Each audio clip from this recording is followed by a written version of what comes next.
Olá, bem-vindos de volta. Para quem ainda não me conhece, meu nome é Clarice Oliveira e a gente está aqui para conversar um pouquinho sobre o direito administrativo. Hoje a gente vai falar um pouco sobre o regime jurídico administrativo. E o que é isso? Quando a gente fala em regime jurídico administrativo, a gente está falando basicamente sobre o regime jurídico a que se submete a administração pública como um todo. A administração pública ela tem uma série de prerrogativas e também uma série de proibições que os particulares normais não têm. Então, basicamente, não tem como a administração pública também se submeter ao mesmo regime jurídico que a gente submete. Então, ela tem um regime jurídico específico, onde vão incidir tantos princípios quanto regras específicos para a realidade que a administração tem. Então, vamos lá. Quando a gente fala em regime jurídico administrativo, a gente vai estar falando na incidência de princípios e regras específicas. Só para como início, assim, a gente vai fazer uma diferenciação entre regras e princípios. Qual que é a diferença? Tem diferença? Tem diferença sim. Quando a gente vê a classificação de normas jurídicas como um todo, as normas jurídicas de uma forma global, elas são um gênero, do qual a gente vai ter como espécie tanto as regras quanto os princípios. Qual a diferença entre os dois? Quando a gente fala em regra, a gente está falando em uma norma jurídica que vai sedimentar, que vai ali solidificar uma situação específica. A gente vai ter uma incidência sobre um caso concreto, uma norma jurídica que é de mais fácil interpretação, porque ela é mais direta. E quando a gente tiver ali, por exemplo, um conflito aparente entre regras, como que a gente vai solucionar isso? Qual regra que eu vou aplicar no caso concreto? Eu necessariamente vou ter que derrogar uma regra, vou ter que tirar uma regra de cena para que a outra funcione, para que a outra possa ser imposta. Agora, quando a gente fala em princípios, a gente está falando numa norma jurídica de um caráter mais amplo, de um caráter um pouco mais genérico, que vai ali dizer respeito a não vai tratar um caso específico, mas vai poder tratar de vários casos diferentes, de várias situações genéricas, assim, situações hipotéticas. E, basicamente, quando a gente fala em princípios, se a gente tiver, por exemplo, um conflito entre os princípios, a gente não vai falar em derrogação de um princípio, a gente vai falar em ponderação dos princípios. Pode ser que, num caso concreto, a gente tenha dois princípios incidindo, e não necessariamente um tenha que deixar de existir para que o outro exista. A gente pode citar, por exemplo, pode citar um exemplo, basicamente, de um servidor público. Vamos pensar lá um servidor público que ocupa um cargo público desde 1976, portanto, antes da Constituição de 88. Quando ele passou a ocupar esse cargo público, não era necessário concurso público. Então, ele foi admitido por algum outro meio, uma contratação direta, seja qual for. Com o advento da Constituição de 88, o concurso público passa a ser obrigatório para todos os cargos efetivos. Então, quando a gente pensar ali no princípio da legalidade, a letra da lei da Constituição fala: para que você ingresse em um cargo público, você precisa ser aprovado em um concurso público. É o princípio da legalidade regendo aquilo ali. Mas, ao mesmo tempo, a gente tem um funcionário que está naquele cargo há anos, que vem exercendo um bom trabalho e que traz bons resultados, enfim, tem uma situação consolidada ali. Para reger esse caso desse funcionário, a gente tem o princípio da segurança jurídica. Ele traz um papel para a sociedade, ele tem um papel que ele acreditou que está entrando, e ele de fato estava entrando naquele cargo de uma forma correta quando ele entrou. Então, a gente tem dois princípios aí para serem ponderados. Nesse caso, não é que a gente vai afastar a legalidade ou que a gente vai afastar a segurança jurídica. A gente vai aplicar os dois de uma forma mais equilibrada. E, basicamente, quando a gente falar de regime jurídico administrativo, nessa aula a gente vai focar nos princípios. Então, vamos lá, vamos começando. É só ainda de como alguns conceitos fundamentais, a gente vai falar que os princípios eles têm uma tridimensionalidade, eles têm basicamente três funções principais. Os princípios eles vão consagrar valores fundamentais do sistema jurídico. Então, tem ali os princípios que vão trazer valores fundamentais, como, por exemplo, a moralidade, a impessoalidade, a legalidade, são valores que a Constituição se baseia neles. A gente também tem como função dos princípios a orientação a aplicação do ordenamento. Eles trazem, como os preceitos deles são mais genéricos, eles trazem uma orientação em geral, basicamente. Tipo, como que eu vou aplicar, por exemplo, uma norma da lei de licitação? Eu vou me basear nos princípios da impessoalidade, da moralidade, da eficiência, para ver ali se aquela norma faz sentido naquele caso. E também os princípios suplementam as demais fontes do direito. Quando eu tenho ali um caso que em tese não tem resposta, que em tese eu não tenho uma norma jurídica falando, olha, é assim, aplica isso, a gente vai usar os princípios para interpretar aquele caso, para poder suplementar de alguma forma aquele caso. Bom, na sequência, a gente começa a falar um pouquinho sobre as pedras de toque do direito administrativo, ou os princípios magnos do direito administrativo. Quando a gente trata do regime jurídico administrativo, dois princípios principais precisam vir na nossa mente, que é o princípio da supremacia do interesse público e o princípio da indisponibilidade do interesse público. A gente tem um autor muito consagrado na doutrina administrativa, que é o Celso Antônio Bandeira de Mello, e ele traz essa nomenclatura pedras de toque do direito administrativo. Basicamente são dois princípios magnos, superiores, enfim, que vão ajudar na aplicação dos demais. Quando a gente fala em supremacia do interesse público, a gente está analisando basicamente o interesse público em contrapartida com o interesse do particular. Quando a gente olha esses dois interesses, a gente não vai estar partindo de um olhar horizontal. A gente não está olhando os dois do mesmo degrau, digamos assim. Quando a gente fala em interesse público, o interesse público está num degrau acima do interesse particular ali. E tem um motivo para isso. Quando a gente fala em interesse público, a gente está falando de um interesse de uma coletividade, desculpa. Então, não faria sentido, de um lado, eu ter que abrir mão do interesse daquela coletividade para o interesse de um particular. O bem jurídico ali não seria proporcional, não seria equilibrado. Então, quando a gente fala de regras que se aplicam à administração pública, de administração pública como um todo, a gente vai falar em aplicação do princípio da supremacia do interesse público. Quando a gente olha essa forma de analisar a relação do particular com a administração pública, a gente vai pensar sempre num prédio, sempre numa relação verticalizada. A administração sempre vai estar ali nos andares de cima. Basicamente, como exemplo que a gente vai falar sobre a supremacia do interesse público, é que a administração ela tem algumas prerrogativas em relação aos particulares. Por exemplo, quando a gente fala em contratos administrativos, a administração vai ter ali cláusulas que a gente chama de cláusulas do príncipe, cláusulas exorbitantes, que vão, de certa forma, proteger, privilegiar a administração. Mas tem um porquê para isso, porque ela precisa dessa proteção, ela precisa desse privilégio para que faça sentido, para que a atuação dela seja realmente em prol da coletividade. Mas, em contrapartida a essa supremacia do interesse público, a gente também tem a indisponibilidade desse interesse público.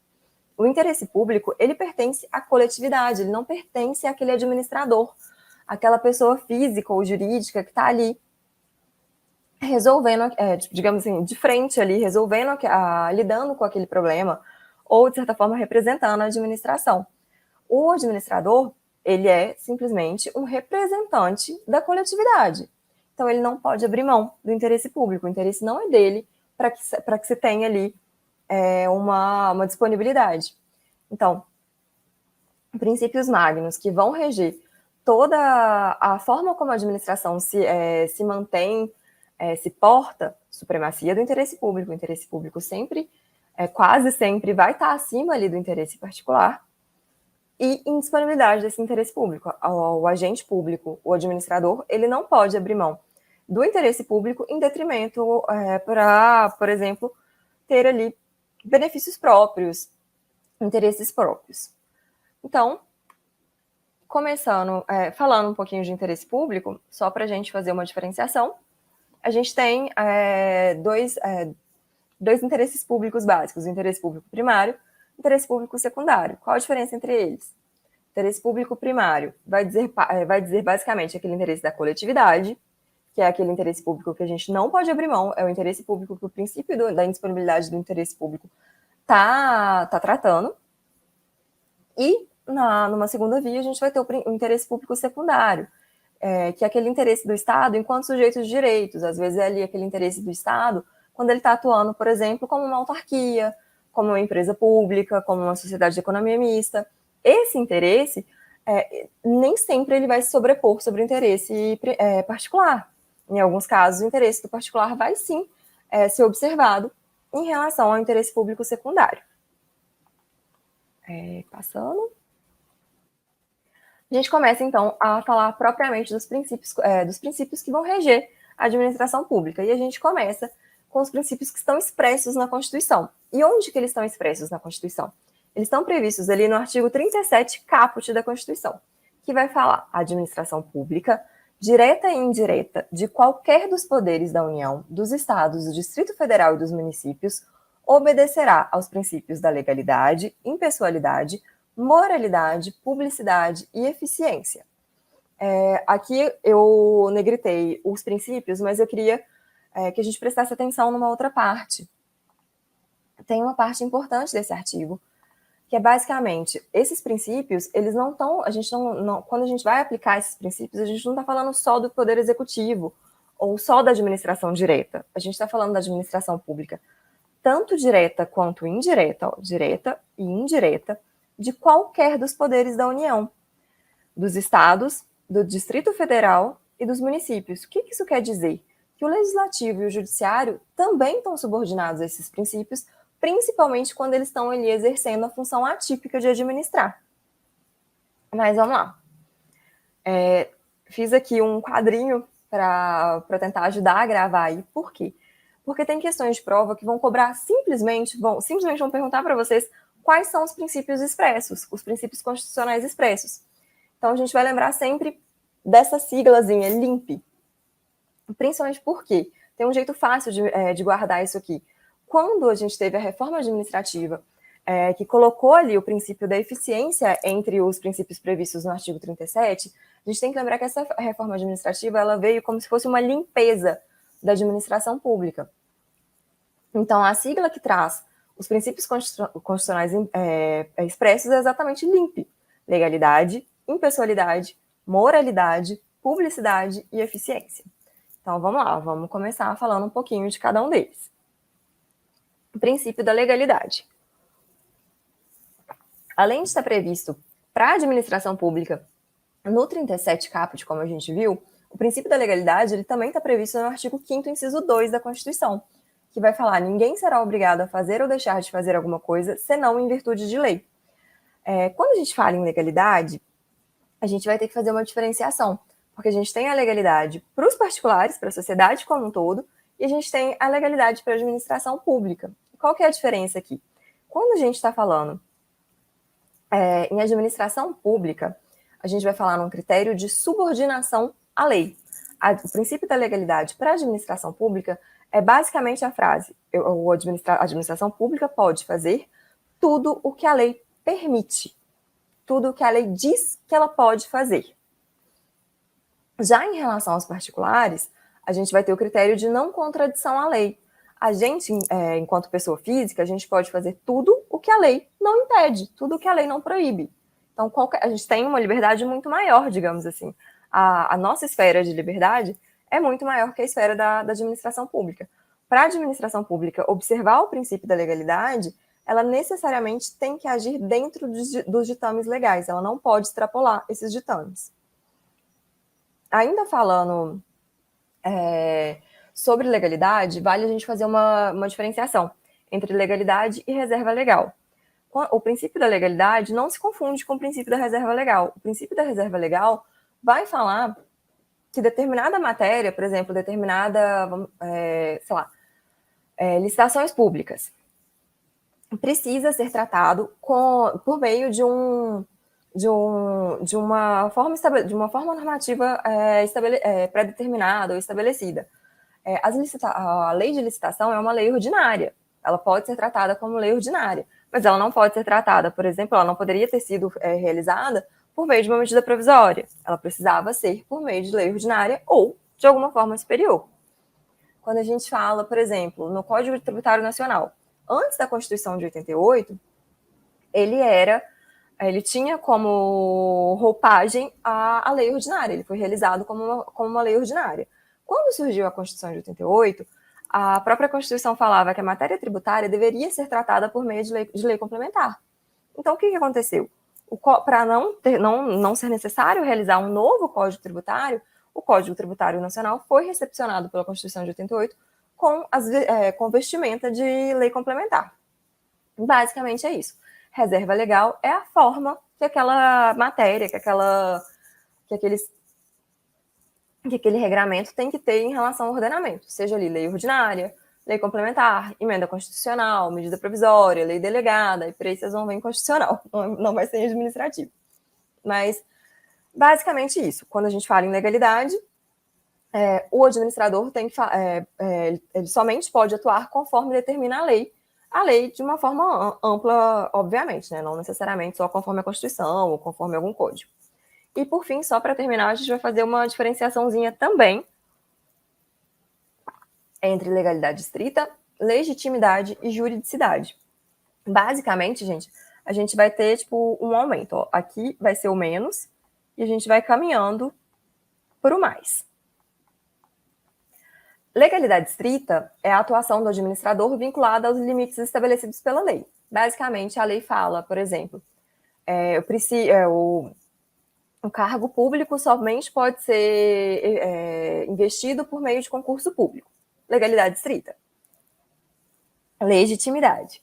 A atuação do administrador vai estar vinculada não apenas aos limites estabelecidos pela lei, mas também observando a moralidade e a finalidade pública. Então, a atuação daquele administrador não pode ser simplesmente obedecer à lei, porque às vezes aquela lei pode ter ali uma ambiguidade, ela pode ser aplicada tanto de uma forma que privilegia a administração pública e privilegia o interesse público coletivo, quanto de uma forma que vai interessar só aquele administrador ali, vai privilegiar só os interesses dele. Então, não, aquele administrador ele também tem que olhar a moralidade e a finalidade pública daquilo ali. Quando eu vou abrir um concurso público, eu não posso colocar ali limites exagerados que permitam que somente aquela pessoa que eu quero que esteja naquele cargo entre efetivamente para aquele cargo. E, por fim, juridicidade, que vai ser a atuação do administrador vinculada aos limites estabelecidos pelo ordenamento jurídico como um todo. Não só as regras, não só a lei de forma estrita, mas aos princípios, aos entendimentos consolidados pelos tribunais, pela própria administração, enfim, de uma forma mais ampla. Perdão. Na sequência, a gente vai falar um pouquinho sobre o princípio da impessoalidade. O que é o princípio da impessoalidade? Quando a gente fala em impessoalidade, a gente tem que pensar na administração pública agindo de uma maneira neutra. Basicamente, aquele gestor público ele tem que se afastar de subjetividades. Ele não pode buscar interesse pessoal, interesse de algum amigo, interesse de algum parente. Ele não pode tentar, tipo assim, olha, detesto aquela pessoa, então eu vou fazer uma lei para prejudicar ela. Eu vou criar aqui um ato administrativo para que ela não possa entrar naquele lugar em tal hora, porque eu sei que ela vai ficar muito brava com isso. Não. Não é porque eu sou um gestor público que eu tenho uma atuação ilimitada. A minha atuação, ela tem que ser não só dentro da lei, mas ela também tem que ser impessoal, ela tem que ser em prol da coletividade, do interesse público primário ali. Quando a gente fala em impessoalidade, a gente tem um princípio que ele é um pouquinho mais amplo. Não é basicamente só agir de forma impessoal, no sentido de não beneficiar alguém. Essa seria, sim, uma acepção da impessoalidade, principalmente quando a gente pensa ali no concurso público, numa licitação, está ali consagrada a impessoalidade. Mas a impessoalidade ela é formada por 3 acepções básicas. Ela é determinante da finalidade de toda atuação administrativa, que é essa vertente que a gente viu, que todo ato administrativo deve visar o interesse público de uma forma geral, não específico àquele administrador, mas também no sentido de vedação que aquele agente público se valha das atividades desenvolvidas pela administração para obter promoção pessoal. Por exemplo, eu uso ali de uma obra pública para fazer minha campanha, para que nas próximas eleições eu ganhe mais votos, ou, por exemplo, para incentivar uma empresa que seja da minha esposa, do meu marido, da minha irmã, enfim, até minha também, de alguma forma. Eu não posso simplesmente pegar uma obra pública, por exemplo, estou construindo um hospital, e chamar, falar assim, olha, o Hospital Clarice Oliveira. Achei super legal, meu nome é lindo ali em cima, olha, fui eu que fiz. Então, na próxima eleição, quando vocês forem eleger alguém, lembra de mim. Ó, meu nome ali no hospital. Não, gente. O agente público, ele não age ali em nome próprio, ele está agindo em nome da administração pública. Então, ele não pode se valer daquele cargo público para promoções pessoais. Isso está errado, isso fere não só a impessoalidade, como a moralidade também. E, por fim, a atuação dos agentes públicos é imputada ao Estado, significando um agir impessoal da administração. Basicamente, gente, quem assina aquilo ali não é o prefeito X, o governador Y, é o Estado. É a prefeitura daquele município, é o governo daquele Estado. Então, é uma forma mais genérica. As atribuições, assim, é um agir impessoal da administração. As realizações, elas não têm que ser atribuídas à pessoa física daquele agente público, mas sim a pessoa jurídica de direito público a qual ele está vinculado, a qual ele está subordinado. Sobre impessoalidade, eu acho que era basicamente isso que a gente tinha para falar. Vale fazer uma diferenciação entre impessoalidade e finalidade, porque tinha alguns autores que entendiam que seriam sim sinônimos, mas não. O princípio da impessoalidade ele se difere do princípio da finalidade. A finalidade pública é algo que o agente visa alcançar, digamos assim. Já a impessoalidade é a ausência de subjetividade, a ausência de, digamos assim, de pessoalidade ali, da imagem daquele agente naquele ato, e não o fim que ele busca. Na sequência, a gente fala um pouquinho sobre o princípio da moralidade. Para mim, um dos princípios que mais cai em prova, é um dos princípios mais importantes também quando a gente está estudando. Mas vamos lá, não tem nada de difícil aqui não. O princípio da moralidade é basicamente uma exigência que aquele agente público, que aquele administrador atue de forma ética, que ele atue visando a probidade, a boa-fé, a moralidade. É um requisito de validade de qualquer ato administrativo. Qualquer ato administrativo, se ele não for baseado na moralidade, é um caso de nulidade daquele ato. Lembrando também que a moral administrativa ela está ligada à ideia de probidade de boa-fé e que para a verificação dessa moralidade a gente vai atentar a critérios objetivos, a gente não vai olhar a opinião daquele agente, mas a forma como ele se postou, que ele efetivamente agiu. E lembrando que a probidade administrativa, a gente tem ali a lei de improbidade, a probidade é sim uma espécie de moralidade. Quando a gente trata do princípio da moralidade, gente, não tem como a gente fugir do nepotismo. Então, vamos lá. Vamos começar pela súmula vinculante número 13. A nomeação de cônjuge, companheiro, vamos até marcar. Cônjuge, companheiro, parente, em linha reta, colateral ou por afinidade, até o terceiro grau, inclusive, logo o terceiro grau também está incluído. Eita, peraí. Não sei apagar isso, gente, vai ficar aí mesmo. Da autoridade nomeante ou servidor da mesma pessoa jurídica investido em cargo de direção, chefia ou assessoramento para exercício de cargo em comissão ou confiança ou ainda de função gratificada na administração pública, direta e indireta de qualquer dos poderes, compreendido o ajuste mediante designações recíprocas, viola a Constituição Federal. O que a gente vai gravar inicialmente dessa súmula? Cônjuge, companheiro, parente, esse parente tanto em linha reta, basicamente pai, mãe, filho e filha, colateral, irmãos e tios, primos também, afinidade, sogro, sogra, cunhado, até o terceiro grau. Até o terceiro grau, por exemplo, se eu tenho na linha reta, filho, neto, bisneto. E por aí vai, na linha colateral, na linha afinidade também. Se eu tenho um servidor investido num cargo, se eu estou investido ali num cargo de direção, de chefia ou de assessoramento, e eu quero nomear seja meu cônjuge, meu companheiro, algum tipo de parente até o terceiro grau, para um cargo de confiança ou para uma função gratificada, eu não posso, eu sou vedado. Isso configura nepotismo. O que é o nepotismo? Nepotismo é uma proteção, um apadrinhamento que é dado por aquele agente público superior para o cônjuge, companheiro ou parente contratado por um cargo designado para a função em virtude desse vínculo. Basicamente, aquele parente ele vai exercer um cargo que está subordinado ao meu cargo. E ele só foi nomeado para isso, por interesse próprio meu e dele. Eu não observei ali, por exemplo, não só a moralidade, mas também a impessoalidade. Eu vou ter os dois princípios violados pelo nepotismo. Quando a gente fala em nepotismo, a gente tem que lembrar que também pode ocorrer nepotismo cruzado. O que é isso?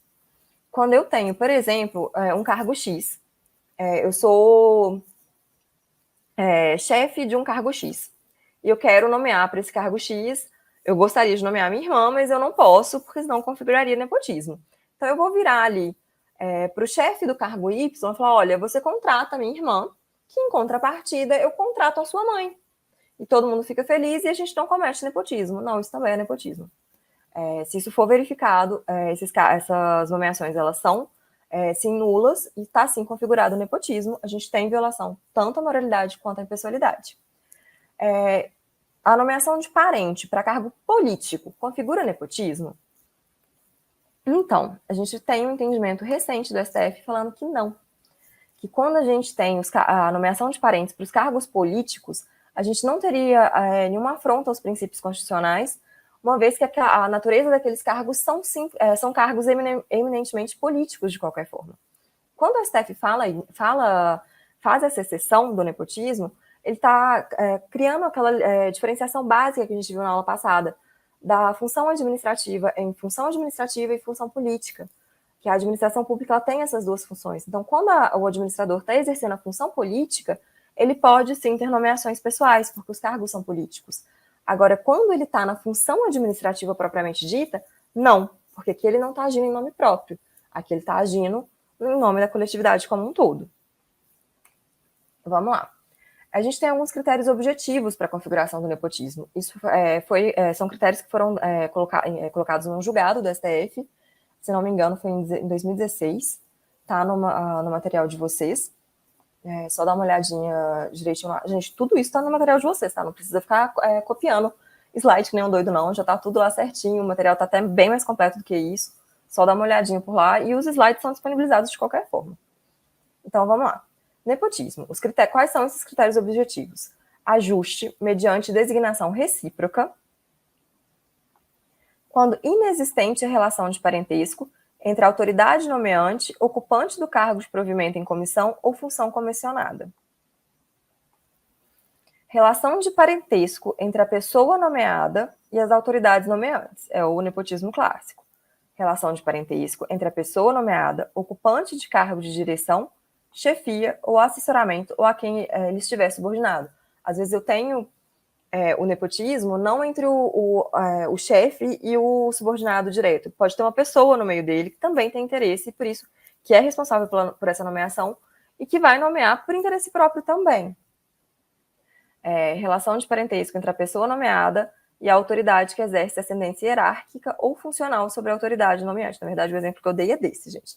A relação de parentesco entre a pessoa nomeada e o ocupante de cargo de direção, chefia ou assessoramento a quem estiver subordinado pode ser dentro dos próprios campos da administração pública. Tipo, eu já tenho digamos assim, um funcionário público que não seja ali efetivo, e eu tenho ali um cargo que tem interesse, a pessoa foi nomeada para aquele cargo e eu vou puxar aquilo ali. Também, vou puxar uma pessoa que já é servidor público. Também é nepotismo.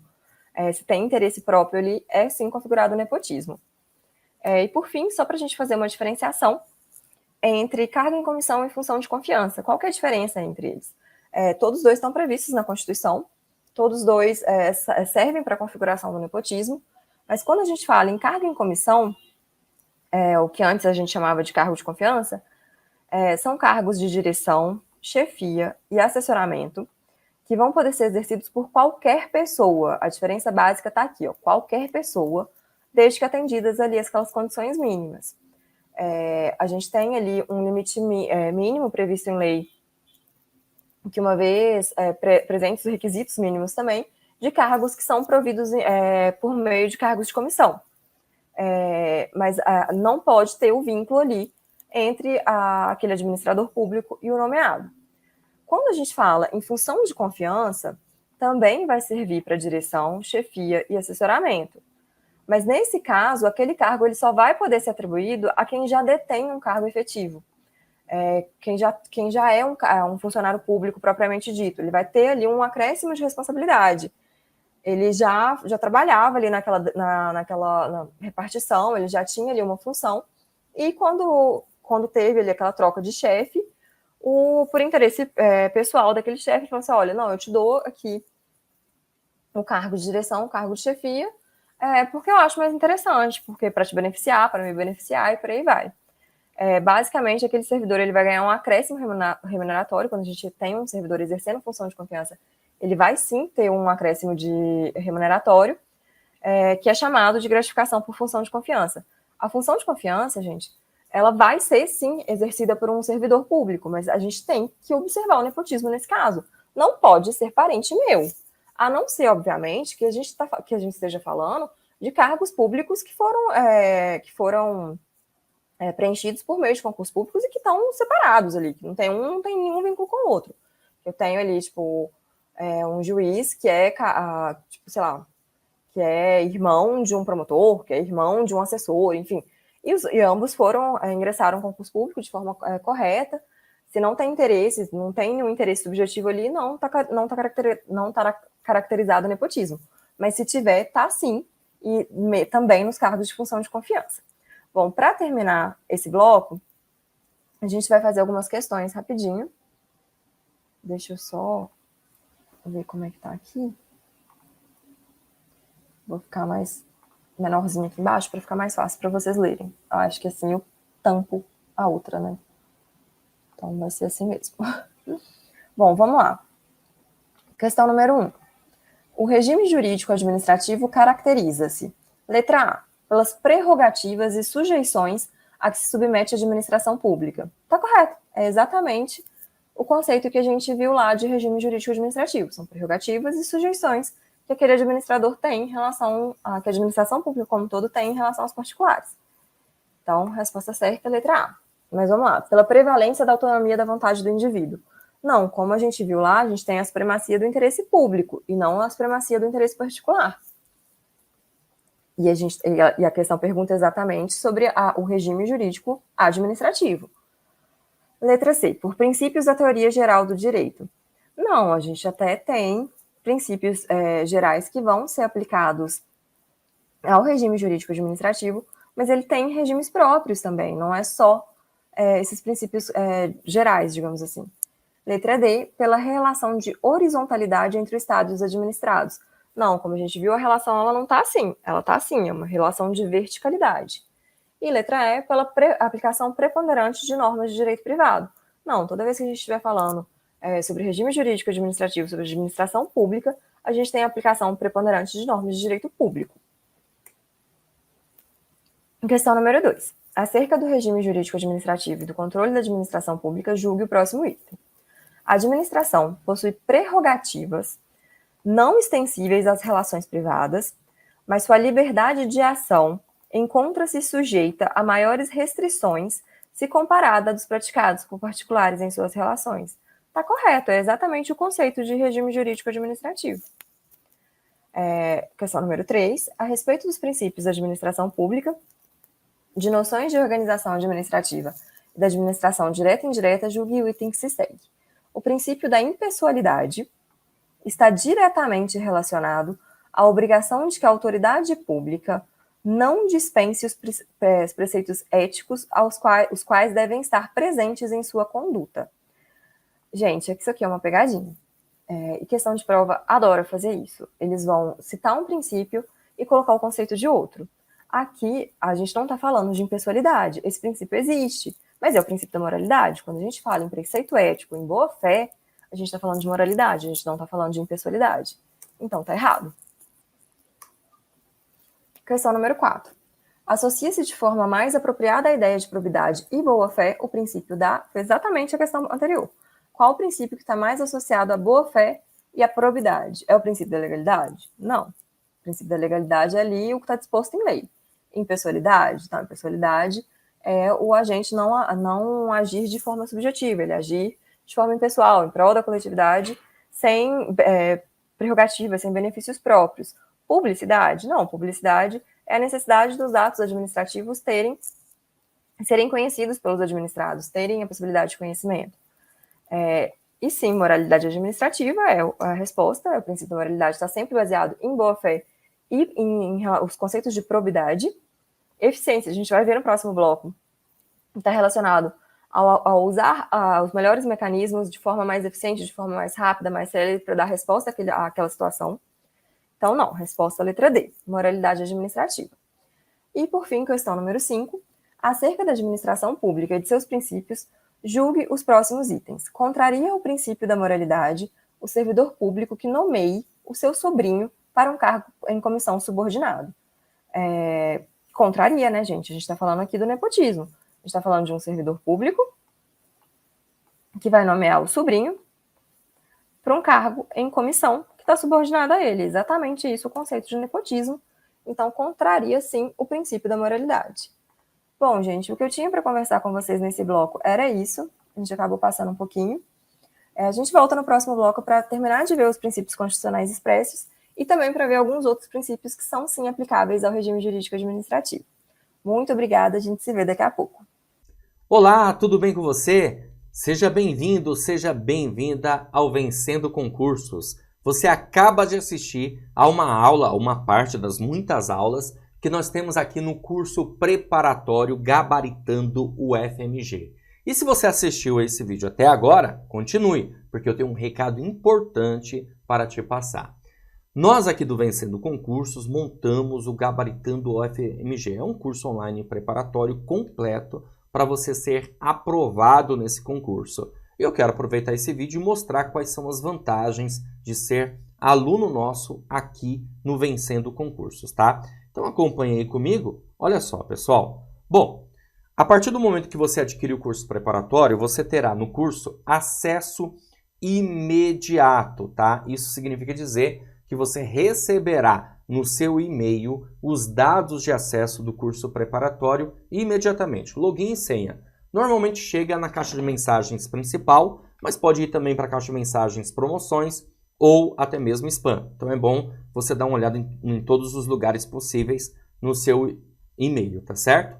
Você vai ter acesso ilimitado. Isso significa dizer que poderá assistir às aulas quantas vezes você quiser.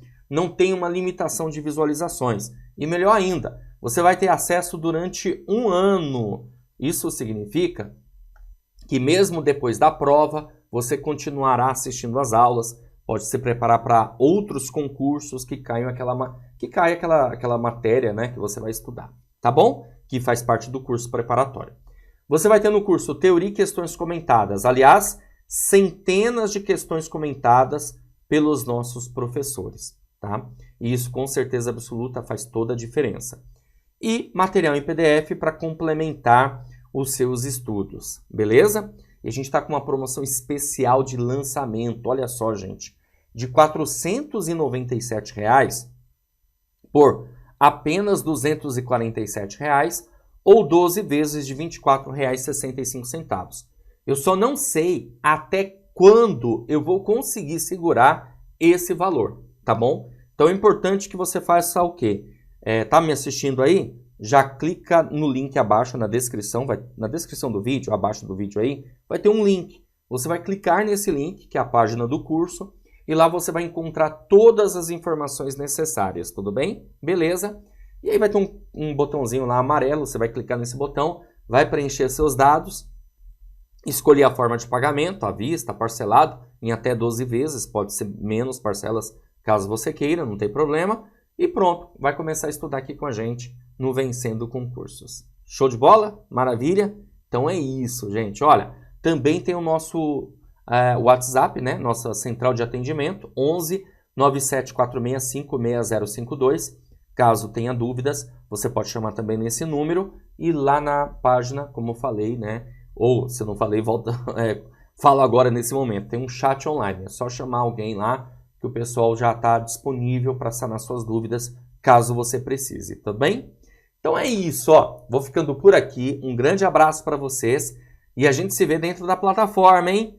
Clica no link aí abaixo do vídeo, já faz a sua matrícula e inicie os seus estudos. Grande abraço e até mais. Valeu, tchau, tchau.